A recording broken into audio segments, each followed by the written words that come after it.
मित्रों। तो निश्चायक में स्वाध्याय 4.2 में छठा दाखला थी शुरुआत करिए तो साबित करो कि निश्चायक 0a - b - a 0 - c b c 0 बराबर 0। निश्चायक ना गुणधर्म थी कीधुं ए रीते पण थाय, सीधा विस्तरण थी पण थशे। बहु जाजू कई नहीं, विस्तरण थी करी नाखो तो पण चाले। અને આપણે લેફ્ટ હેન્ડ સાઈડ લઈ લઈશું, ઇક્વલ ટુ 0 સાબિત કરવાનું છે તો વિસ્તરણ કરીએ, બહુ સરળ પડશે। તો 0 પેલું તો 0 થશે, એની સાથે ગમે તે આવશે 0, બીજું માઇનસ a સાથે આર ને આ કોલમ કાઢો તો 0, માઇનસ માઇનસ પ્લસ બીસી, છેલ્લે માઇનસ બી સાથે आर ने कॉलम काढो तो -ac -0, तो आ थशे -abc, आ माइनस माइनस प्लस abc। आ खूब अगत्यनो निश्चायक मळ्यो छे के आ जे निश्चायक छे एने विसम्मित निश्चायक कहेवाय छे। श्रेणिक परथी आवे विसम्मित એટલે આ ટાઈપનો થાય, એટલે હિન્ટ છે કે આની વિકર્ણ 0 હોય, आ बे संख्या होय एनाथी उल्टी संख्या थाय, એટલે કે આના પરથી આ હિન્ટ તરીકે પણ લઈ લેવાનો, એમસીક્યુ માં ઘણી બધી જગ્યાએ ઉપયોગી થશે। આ ટાઈપનું ધારો કે આપેલું કોઈ જગ્યાએ આ વિકર્ણ 0 હોય, અહીંયા જે સંખ્યા હશે આ કોર્નર પર એનાથી અહીંયા વિરુદ્ધ, ધારો કે -2 3 - 5 તો 2 -3 5 હોય તો ઓલવેઝ 0 થશે। એકી કક્ષાનો ચોરસ શ્રેણિક હોય એનો નિશ્ચાયક 0 થાય, એટલે કે આ વિસમ્મિત તથ્યો કહેવાય આ ટાઈપનો। એ જ રીતે બીજી રકમ બનાવી પણ બનાવી શકીએ। કન્ડિશન એટલી છે કે વિકર્ણ ડાયગોનલ શું થવો જોઈએ? 0, એટલે આ 0 0 થવો જોઈએ। -9 - 8 7 તો +9 8 - 7 વિસમ્મિત। સિમ્પલ છે કે વિકર્ણની બંને બાજુ સંખ્યા સરખી થાય, નિશાની અલગ, આ -2 તે +2, +3 છે -3, -5 છે +5, જવાબ કેવા થશે? 0। એટલે હિન્ટ તરીકે યાદ રાખવાનું કે વિસમ્મિત નિશ્ચાયક થાય, એકી કક્ષા માટે 0 થાય, 5 હોય તો પણ 0 થશે, પણ આવવાનું નથી। અહીંયા સાબિત કરવાનું, આને લેફ્ટ હેન્ડ સાઈડ લઈ લઈએ, સાબિત કરવાનું 4 ટાઈમ a² b² c²। તો સીધા વિસ્તરણથી થાય, પણ ડાયરેક્ટ વિસ્તરણ કરીએ તો દાખલો ઘણો કોમ્પ્લિકેટેડ થાય। દરેક દાખલો વિસ્તરણથી જવાબ આવે છે, તો પહેલી ટ્રાય એ કરવાની કોમન આવે છે કે કેમ, અને બીજી ટ્રાય એની અંદર 0 ઉદ્ભવે છે કે કેમ, બે ટ્રાય કરવાની આપણા ગુણધર્મોની મદદથી। તો જોઈ શકો છો પહેલી રો માંથી એક કોમન આવશે, એ જે બીજી રો માંથી બી કોમન કાઢી શકાશે, અને ત્રીજી રો માંથી શું કોમન કાઢી શકાશે? સી। તો પહેલા એ પ્રોસેસ કરીએ તો R1 માંથી A કોમન કાઢવાનો છે, R2 માંથી B કોમન કાઢવાનો છે, અને R3 માંથી C। તો R1 માં આપણે જે શું પ્રોસેસ કરવાની કે A કોમન કાઢવાનો, એટલે છેદમાં લખીએ, R2 માંથી B કોમન કાઢવાના, R2 માં પ્રોસેસ કરીએ 1/B R2, અને R3 માંથી C કોમન કાઢવાનો, R3 1/C R3। તો આ લેફ્ટ હેન્ડ સાઈડ કંઈક આ રીતે થશે, પહેલામાંથી A કોમન, બીજામાંથી B, ત્રીજામાંથી C। તો જોઈએ અહીં શું વધે છે, તો આ -A વધે, અહીંયા વધે B, અહીંયા C। બીજામાંથી શું કોમન લીધું? B, તો અહીંયા વધે +A, -B અને C, તો +A -B અને C। અને ત્રીજામાંથી વધે +A +B અને -C। તો ફરી વખત જોઈ શકો કે પહેલી કોલમ, બીજી કોલમ ને ત્રીજી કોલમમાંથી કોમન આવશે, તો એ પણ લઈ લઈએ। તો C1 માંથી ફરી વખત એ કોમન આપણે R1 માંથી લીધો, અહીંયા C1 માંથી લઈએ, C1 C2 માંથી B કોમન, અને C3 માંથી C કોમન। તો એક વખત એ હતો ને એક વખત આવશે એટલે એ સ્ક્વેર થશે, એ રીતે અહીંયા બી આવશે તો બી સ્ક્વેર ને સી આવશે તો સી સ્ક્વેર, તો આ થશે એ square B square C square -1 1 1 1 -1 1 1 1 -1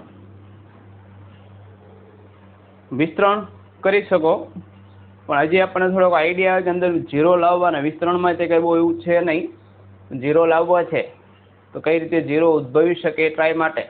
તો જો પહેલી આરમાં બીજી આર ઉમેર્યું તો -1 + 1 0 થશે, 1 - 1 0 થશે, આ 2, અને બીજી આરમાં ત્રીજી આર ઉમેરીએ તો આ 2 થશે, આ 0 થશે અને આ 0. તો બે પ્રોસેસ કરીએ છીએ. તો R1 માં શું કરીએ છીએ, તો R1 માં આપણે R2 ઉમેરીએ છીએ, તો R1 + R2 અને R2 માં શું કરીએ છીએ, R1 ઉમેરીએ, R2 માં R3. જો 2 કે 3 પ્રોસેસ પણ કરી શકો તમે, મેક્સિમમ 2 કરવાની આવશે. રિવર્સ પ્રોસેસ ન થાય, R1 માં R2 ઉમેરે તો R2 માં R1 ઉમેર્યું ન થાય, તો 2 રો સરખી થાય તો બધા નીચે 0 થાય, તે રિવર્સ પ્રોસેસ ન થશે. તો અહીંયા a square B square C square, R1 માં R2 ઉમેરે, વચ્ચેના સ્ટેપ નથી, -1 + 1 0, 1 - 1 0, 1 + 1 2, સાથે R2 માં R3 પણ ઉમેરેલા તો 1 + 1 2, -1 + 1 0, -1 + 1 0, 1 1 -1. તો વિસ્તરણ કરીએ તો a square B square C square, આપણે વિસ્તરણમાં ફક્ત પહેલી રો થી કરીએ તો 2 જ લખવાના, પહેલા 2 0 છે, ન લખો ચાલે, 0 -0 +2 સાથે આ રો અને કોલમ કાઢું તો 2 - 1 0 એટલે 2, તો 2 × 2 કેટલા થઈ ગયા 4, તો 4 time a square B square C square ના સાબિત કરવાનું હતું રાઈટ હેન્ડ સાઈડ. અહીંયા આપણે જે રો થી શરૂઆત કરી, પહેલા કોલમમાંથી તમે એ બી સી કોમન, એ કોમન કાઢો, બી કોમન ને સી, અને પછી રો માંથી કાઢો તો પણ વસ્તુ સરખી થાય, એમાં કંઈ ફેર પડતો નથી. 8મો દાખલો, એમાં 2 દાખલા છે, એમાં પહેલો જોઈએ તો 1 1 1 a b c a square B square C square બરાબર a - b b - c c - a સાબિત કરવાનું છે. તો આપણે અગાઉ જોયું તેમ આપણે પહેલો પ્રયત્ન એવો જોઈએ કે કંઈ કોમન નીકળતું હોય તો, અને જો કંઈ કોમન ન નીકળે તો અંદર મેક્સિમમ 0 આવે એવી ટ્રાય કરવાની. અને આ સૌથી વધારે વપરાતી ટ્રીક છે, અને વધારે વાપરો છો તો અહીં જોઈ શકીએ છીએ કે જો આ ત્રણેય સંખ્યા સરખી છે તો પહેલી આરમાંથી બીજી, બીજીમાંથી ત્રીજી આર બાદ કરીશું તો આ 2 0 આવશે, પછી એક્સપાન્શન કેવું થશે, એકદમ સરળ. તો પહેલું ઓપરેશન એ કર્યું, R1 માંથી R2 બાદ કરીએ અને સાથે સાથે R2 માંથી R3 બાદ કરીએ. તો R1 માં શું કરવાનું, R1 - R2, અને R2 માંથી શું કરીએ છીએ, R3 બાદ કરીએ તો R2 - R3 બંને બાદ કરીએ છીએ. તો આ જે લેફ્ટ હેન્ડ સાઈડ છે તે કંઈક આ રીતે થાય, 1 - 1 0, a - b અને a સ્ક્વેર - b સ્ક્વેર, એ રીતે 1 - 1 0, b - c, b square - c square, 1 c c square. હવે તમે આનાથી વિસ્તરણ કરીને થઈ શકે, પણ બને ત્યાં સુધી હજી કોમન આવતો હોય તો લઈ શકાય, આવશે, કેમ કે આના અવયવો a - b a + b, અહીં a - b ના 0 એટલે કોમન આવશે. આના પણ અવયવો પાડીએ આપણે, તો એક ફેરફાર કરીએ તો 0 0 1, a - b b - c c, a - b a + b, b square - c square ના અવયવ b - c b + c c square. હવે પહેલી રો માંથી a - b આ કોમન આવશે, બીજી રો માંથી શું આવશે, b - એટલે 2 પદ તો બેઠા મળશે, પછી એક જ મેળવવું પડે. તો આપણે R1 માંથી શું કરીએ છીએ, તો R1 માંથી a - b કોમન લઈએ છીએ, R2 માંથી b - c, તો R2 માં જે કરવાનું છે તે 1 - 1/b - c R2, તો આમાંથી કોમન આવ્યા a માઇનસ બી, બીજામાંથી b માઇનસ સી, તો 0 1 a plus B, 0 1 b plus C, 1 c C square. હવે વિસ્તરણ કરી નાખીએ તો a minus B, b minus C, આપણે પહેલા કોલમથી કરીએ, સૌથી સરળ એ જ પડે કેમ કે બે 0 છે, પ્લસ માઇનસ પ્લસ 1 સાથે આરો ને કોલમ કાઢું કેટલા થાય, b plus C minus a plus B અંદર લઈ જાવ તો માઇનસ બી થશે, તો પ્લસ બી માઇનસ બી ઉડી ગયા હતા, વધ્યા કેટલા સી માઇનસ, એટલે વધ્યા a minus B, b minus C અને c માઇનસ, અને આજ આપણે સાબિત કરવાનું હતું. હવે 8માં બીજો left hand side 1a cube 1b b cube 1c c cube બરાબર a minus B, b minus C, c minus a into a plus b plus C. આ બે પરિણામ છે ને જે ડબલ ઈ માટે સીધા ગુણધર્મ તરીકે યાદ રાખજો, વારંવાર આવતા પરિણામ થશે. ઘણી વખત રોને કોલમમાં ગોઠવે, વર્ગ થાય ને તો અહીંયા સુધી રાખવાનું, ઘન હોય તો અહીંયા સુધી યાદ રાખવા માટે. એ રોમાં હોય કે કોલમમાં એનાથી કંઈ ફેર પડતો નથી, પણ આ બે સૂત્ર તરીકે પણ યાદ રાખવા જરૂરી છે. ગુજકેટ માટે પણ ઉપયોગી થાય, જી મેઇન માટે તે ફોર્મ્યુલા તરીકે વાપરીશું, અને એ દ્રષ્ટિએ અગત્યનો થશે, રિમેમ્બર કરવાનો છે રકમ સાથે. સાબિતી તો છે જ, પણ આની ઘણી જગ્યાએ સિમ્પ્લિફિકેશનમાં ઘણી જગ્યાએ આપણે આ સ્ટેપ સુધી આવીને પછી આ બધું સરખું જ થતું હશે. તો યાદ રાખવાનું કે સર્ક્યુલરમાં થાય a minus B, b minus C, c minus a. અહીંયા આપણે લેફ્ટ હેન્ડ સાઈડથી શરૂઆત કરીએ. અહીં જોયું કેમ, આપણો પહેલો એમ એવો હોય છે કે મેક્ઝિમમ 0 આવે, તો જો પહેલી કોલમમાંથી બીજી, બીજીમાંથી ત્રીજી, અહીંયા જે રોમાં પ્રોસેસ કરી હતી તે, તો C1 માંથી C2 અને C2 માંથી C3 બાદ કરીએ તો લેફ્ટ હેન્ડ સાઈડ આપણને કંઈક આ રીતે મળશે.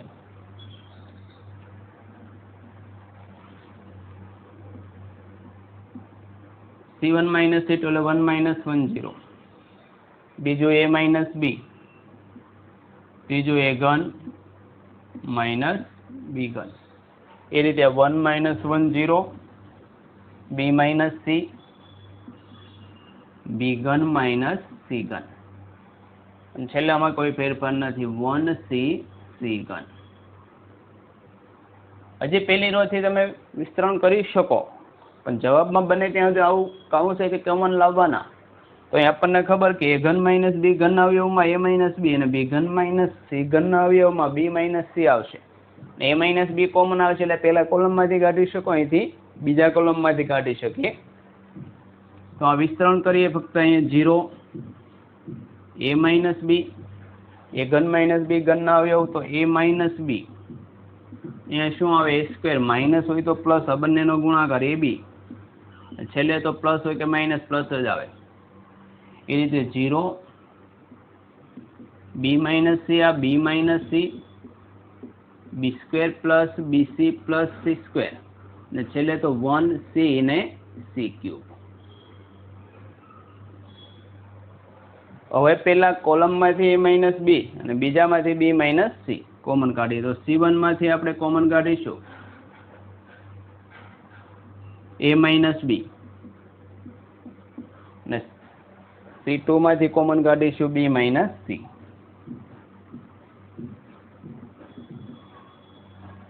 તો આ થશે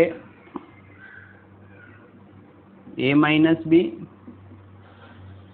b માઇનસ સી, તો 0 1 a square plus ab plus b square, 0 1 b square plus bc plus c square ને 1c c ક્યુબ. તો કઈ બહુ સાદુરૂપ શક્ય બનતું નથી, તો એક્સપાન્શન કરી નાખીએ. એક આમાં જ્યાં 0 આવશે પણ એની કરતાં બે 0 છે તો એક્સપાન્શન કરીએ તો a minus B, b minus C, પેલા 0, બીજો માઇનસ 0, ત્રીજો પ્લસ 1, આની સાથે આ પદ B square plus BC plus C square into 1 એટલે B square plus BC plus C square minus આખું પદ એટલે minus A square minus A B minus B square. તો આપણે અહીં સાદુરૂપ લખીએ આનું.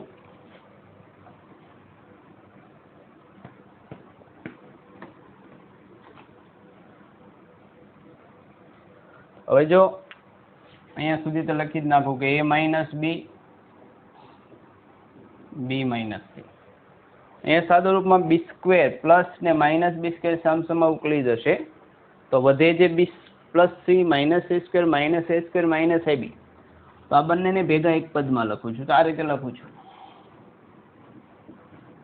બીસી માઇનસ એ બી અને ત્રીજું જે બીજા બે પદ વધ્યા કોણ તો plus C square minus A square. નવું કાંઈ નથી કર્યું, ફક્ત પદની ફેર ગોઠવણી કરેલી. તો હવે જ્યાં એ માઇનસ બી આમાંથી કોમન કોણ આવશે બી. તો બી કોમન કાઢું તો વધે સી માઇનસ એ અને અગેન એ સ્ક્વેર માઇનસ બી સ્ક્વેર ના અવયવ એ માઇનસ બી એ પ્લસ બી પ્રમાણે આના અવયવો થશે C minus A C plus એ. તો એ માઇનસ બી બી માઇનસ સી બંનેમાં અગેન સી માઇનસ એ કોમન આવશે તો લઈ લઈએ. તો વધે અહીંયા બી, અહીંયા સી ને તો બી પ્લસ સી પ્લસ એ. તો આ પદ આવું કંઈક થાય એ માઇનસ બી બી માઇનસ સી સી માઇનસ એ. આ પદ જે હતું બી પ્લસ સી પ્લસ એ એટલે કે એ પ્લસ બી પ્લસ સી. તો એ પ્લસ બી પ્લસ સી ને જ વસ્તુ છે રાઈટ હેન્ડ સાઈડ. એટલે આ પણ ફોર્મ્યુલા તરીકે યાદ રાખવાનો. ક્યુબ હોય તો એક પદ વધે, વર્ગ હોય તો ખાલી એ માઇનસ બી બી માઇનસ સી સી માઇનસ એ આવે, યાદ રાખવાનું છે. ચલો આ પણ ફોર્મ્યુલા તરીકે યાદ રાખવાનો થશે કેમ કે જેડબલઈ માટે બધું ડાયરેક્ટ ઉપયોગી થશે. તો X Y Z X square Y square Z square Y Z Z X Y બરાબર સાબિત કરવાના X minus Y minus Z Z minus X Y plus Y Z plus Z X. તો બે આપણા જે હથકંડા તે અપનાવીએ. પહેલું તો કંઈ કોમન આવે છે કે કેમ, તો પહેલામાંથી અહીંયા એક્સ છે અહીંયા વાય ઝેડ એટલે કોમન આવતું નથી, એટલે કોલમમાંથી પણ આવતું નથી. બીજું કામ કરીએ બાદબાકી કરવાનું ઊભા રો અથવા કોલમની. તો જો પહેલાં રોની બાદબાકી કરીએ તો અહીં એક્સ માઇનસ વાય આવે X square minus Y square, એની અંદર એક અવયવ એક્સ માઇનસ વાય હશે. આમાંથી ઝેડ કોમન કાઢશો એટલે વાય માઇનસ એટલે એક્સ માઇનસ વાય એવો અવયવ મળશે. તો પહેલી રોમાંથી બીજીની સાથે સાથે બીજીમાંથી ત્રીજી પણ બાદ કરીએ. તો આપણે જે લેફ્ટ હેન્ડ સાઈડ આને જ કહી લઈએ, બીજી વખત રકમ લખવી નહીં. તો શું કરીએ તો R1 માંથી R2 અને R2 માંથી R3 બાદ કરીએ. તો આ જે પદ વધશે તે લઈએ. પહેલી રો માંથી બીજી એટલે X minus Y X square minus Y square અને Y Z minus Z X. સાથે સાથે બીજીમાંથી ત્રીજી પણ બાદ કરીએ છીએ તો Y minus Z Y square minus Z square Z X minus X Y અને Z Z square X Y. તમે સાદું રૂપ આપીએ તો એક્સ માઇનસ વાય આના અવયવ X square minus Y square છે તો આના અવયવ આપણને ખબર કે એક પ્લસ આવે કે એક્સ માઇનસ વાય ને એક માઇનસ આવે X minus Y X plus Y. આમાંથી કોમન ઝેડ કાઢવું તો વાય માઇનસ એક્સ મળે, પણ મારે કોમન લેવો પડશે એક્સ માઇનસ વાય. તો અહીંયા થોડાક એડવાન્સ જઈને માઇનસ ઝેડ કોમન કાઢું તો શું વધશે એક્સ માઇનસ વાય. આ માઇનસ ઝેડ એક્સ આવશે ને પ્લસ વાય છે એટલે એક સ્ટેપ આપણું બચી જશે. લગભગ એક રોમાં પ્રોસેસ હોય બીજી ત્રીજી રોમાં હોય તો બીજામાં એ જ થશે. જો વાય માઇનસ ઝેડ આના અવયવ Y minus Z Y plus Z. આમાંથી એક્સ કોમન કાઢું ને તો ઝેડ માઇનસ વાય એટલે માઇનસ એક્સ કોમન કાઢું તો તો શું થશે y minus Z. Z Z square X Y. પહેલી રો માંથી એક્સ માઇનસ વાય ને બીજીમાંથી વાય માઇનસ ઝેડ કોમન કાઢીએ તો R1 માંથી એક્સ માઇનસ R1, R2 માંથી વાય માઇનસ ઝેડ કોમન કાઢીએ તો કંઈક શું કોમન કાઢતા અહીંયા એક્સ માઇનસ વાય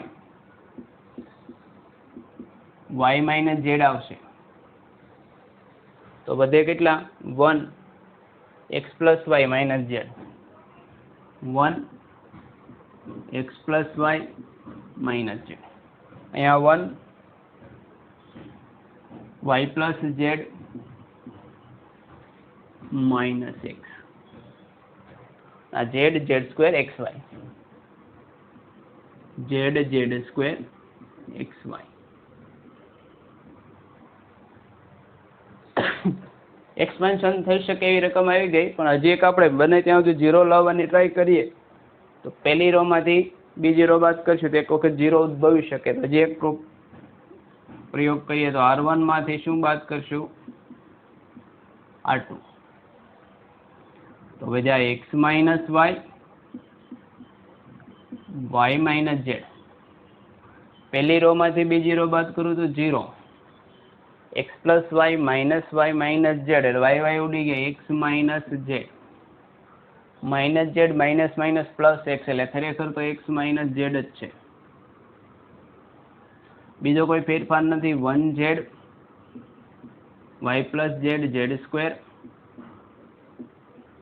તો ક્લિયરલી દેખાય કે પહેલી રોમાંથી એક્સ માઇનસ ઝેડ કોમન આવશે ને એ બધાની જરૂર છે જ. એ ભલે ઝેડ માઇનસ એક્સ સાદું રૂપમાં કંઈક થઈ શકે. તો R1 માંથી આપણે શું કોમન કાઢીશું એક્સ માઇનસ ઝેડ. તો આ થશે X minus Y minus Z X minus Z. તો 0 1 1 1 Y plus Z minus X Z Z square X Y. હજી આ એકમાંથી બે બીજામાંથી ત્રીજું બાદ કરવું તો થઈ શકે અને તો સીધું એક્સપાન્શન કરીએ. બંને વસ્તુ થશે એક્સપાન્શન કરી નાખીએ નહીંતર બીજા કોલમમાંથી ત્રીજો કોલમ બાદ થઈ શકશે પણ પછી બહુ જાજુ સ્ટેપ મળશે નહીં તમને એમાં. જો અહીંથી Y plus Z plus X મળશે અને Z square minus X Y expansion તોય કરવું પડશે. તો સીધું એક્સપાન્શન જ લઈએ તો X minus Y minus Z. પહેલું 0 બીજું -1 સાથે R અને કોલમ કાઢો તો X Y minus minus plus X Z અને છેલ્લે +1 સાથે R અને કોલમ કાઢો તો ઝેડ સ્ક્વેર ગુણાકારમાં વાય ઝેડ પણ કેવા આવશે માઇનસ વાય ઝેડ. ઝેડ ગુણ્યા ઝેડ ઝેડ સ્ક્વેર પણ કેવા આવશે માઇનસ ઝેડ સ્ક્વેર. તો આ થશે X minus Y minus Z X minus Z. આ કેટલા વધે minus X minus X Y minus X Z. અહીંયા ઝેડ સ્ક્વેર ઉકલી ગયા કેટલા વધે માઇનસ વાય ઝેડ. આમાંથી માઇનસ કોમન કાઢીએ અને અહીંયા આપશું એટલે ફેરફાર જો આવો થશે. એક વધારાનું સ્ટેપ લખતો નથી. X minus Y Z minus એક્સની જગ્યાએ એક વખત માઇનસ અહીંથી કોમન આવશે. એક વખત અહીંથી લઈ લો તો કેટલા વધે X Y plus Y Z plus Z X. બધા પ્લસ કરે. એક વખત માઇનસ અહીંથી કોમન આવે બીજી વખત અહીંથી ને આ વસ્તુ આપણી રાઈટ હેન્ડ સાઈડ થઈ ગઈ. આ પણ આ રીતે સાબિતી અલગ થોડોક ફેરફાર હોય શકે પણ સ્ટેપ એટલા જ આવશે. તમે અહીંથી 1 - 1 કરશો તોય સાદું રૂપમાં આ સ્ટેપ મળે.